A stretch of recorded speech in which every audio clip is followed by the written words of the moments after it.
Body full heat ಆಗ್ಬಿಟ್ಟು ಕಣ್ಣುರಿ, ಪಾದ ಉರಿ, ಮೂತ್ರ ವಿಸರ್ಜನೆ ಮಾಡಕ್ ಹೋದ್ರೆ ಉರಿ, ಈ ರೀತಿ ಸಮಸ್ಯೆಯಿಂದ ಬಳಲ್ತಿರೋರಲ್ಲಿ ಪಿತ್ತ ಜಾಸ್ತಿ ಇರುತ್ತೆ, ಹಾಗಾಗಿ ಈ ರೀತಿ ಆಗ್ತಾ ಇರುತ್ತೆ.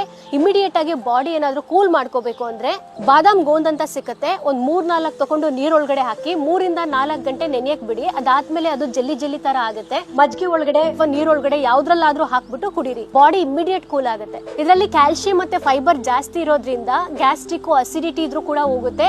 ಆಮೇಲೆ ಬೋನ್ ಕೂಡ ಸ್ಟ್ರಾಂಗ್ ಆಗುತ್ತೆ. ಆಮೇಲೆ ಗುಲ್ಕನ್ ನಿಮ್ಮೆಲ್ಲರಿಗೂ ಗೊತ್ತು, ಖಾಲಿ ಹೊಟ್ಟೆಲಿ ಬೆಳಗ್ಗೆ ಎದ್ದ ತಕ್ಷಣ ಗುಲ್ಕನ್ ತಿನ್ಬಿಡಿ 1-2 ಸ್ಪೂನು, ಅವಾಗ್ಲೂ ಅಷ್ಟೇ ಬಾಡಿ ಫುಲ್ ಕೂಲ್ ಆಗುತ್ತೆ. ಒಂದಿಷ್ಟು ಸಬ್ಜಾ ಸೀಡ್ಸ್ ತಗೊಂಡು 1 ಗ್ಲಾಸ್ ನೀರೊಳಗಡೆ ನೆನೆ ಹಾಕಿ ಅದಾದ್ಮೇಲೆ ಒಂದು 15 ಮಿನಿಟ್ಸ್ ಬಿಟ್ಬಿಟ್ಟು ನೀವು ಕುಡೀರಿ, ಅವಾಗ್ಲೂ ಕೂಡ ನಿಮ್ ಬಾಡಿ ಫುಲ್ ಕೂಲ್ ಆಗುತ್ತೆ. ಹೊರಗಡೆ ಬಿಸಿಲಿದೆ ಅಂತ ಹೇಳ್ಬಿಟ್ಟು ಮೊಸರು ಮತ್ತೆ ಐಸ್ ಕ್ರೀಮ್ ಏನಾದ್ರೂ ತಿಂತಿದ್ರೆ ಅದನ್ನ ಫಸ್ಟ್ ಬಿಡಿ.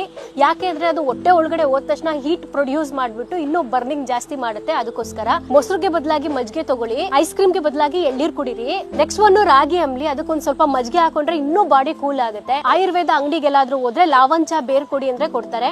ಅದನ್ನ ನೀವು ನೀರ್ ಕುಡಿತೀರಲ್ಲ, ಆ ಬಾಟ್ಲ್ ಒಳಗಡೆ ಸ್ವಲ್ಪ ಹಾಕಿ ಒಂದಿಷ್ಟು ಬೇರ್ನ, ಅದೇ ನೀರ್ನ ನೀವು ಕುಡೀರಿ, ಬಾಡಿ ಫುಲ್ ಕೂಲ್ ಆಗುತ್ತೆ. ಕೋಕಮ್ ವಾಟರ್ ಕುಡೀರಿ, ಅದರಿಂದನೂ ಕೂಡ ನಿಮ್ ಬಾಡಿ ಫುಲ್ ಕೂಲ್ ಆಗುತ್ತೆ. ಸೊ ಇದ್ರಲ್ಲಿ ನಿಮ್ಗೆ ಯಾವ್ದು ಕನ್ವೀನಿಯಂಟ್ ಅನ್ಸುತ್ತೋ ಅದನ್ನ ಮಾಡಿ, ಇಮಿಡಿಯೇಟ್ ಕೂಲ್ ಆಗುತ್ತೆ. ಪಾದ ಏನಾದ್ರು ಉರಿ ಆಗ್ತಾ ಇದೆ ಅಂತಂದ್ರೆ ಕೊಬ್ಬರಿ ಎಣ್ಣೆ ಹಚ್ಚಿ ಕಡಿಮೆ ಆಗುತ್ತೆ. ಆಲೋವೆರಾ ಜೆಲ್ಗೆ ಸೌತೆಕಾಯಿ ಜ್ಯೂಸ್ ನ ಮಿಕ್ಸ್ ಮಾಡ್ಬಿಟ್ಟು ಫ್ರಿಡ್ಜ್ ಅಲ್ಲಿ ಇಡಿ. ಆ ಜ್ಯೂಸ್ ನ ತಗೊಂಡು ಕಾಟನ್ ಅಲ್ಲಿ ಅದ್ಬಿಟ್ಟು ನಿಮ್ ಕಣ್ ಮೇಲೆ ಹಚ್ಕೊಳ್ಳಿ. ಒಂದ್ 10 ನಿಮಿಷ ರೆಸ್ಟ್ ಮಾಡಿ ಆಮೇಲೆ ವಾಶ್ ಮಾಡಿ, ಕಣ್ಣು ತಂಪಾಗುತ್ತೆ. ಬಾಡಿ ಹೀಟ್ ಇಂದ ಒದಾಡ್ತಾ ಇರೋ ಫ್ಯಾಮಿಲಿ ಫ್ರೆಂಡ್ಸ್ಗೆ ತಪ್ಪದೆ ಶೇರ್ ಮಾಡಿ, ಸೇವ್ ಮಾಡ್ಕೊಳ್ಳಿ.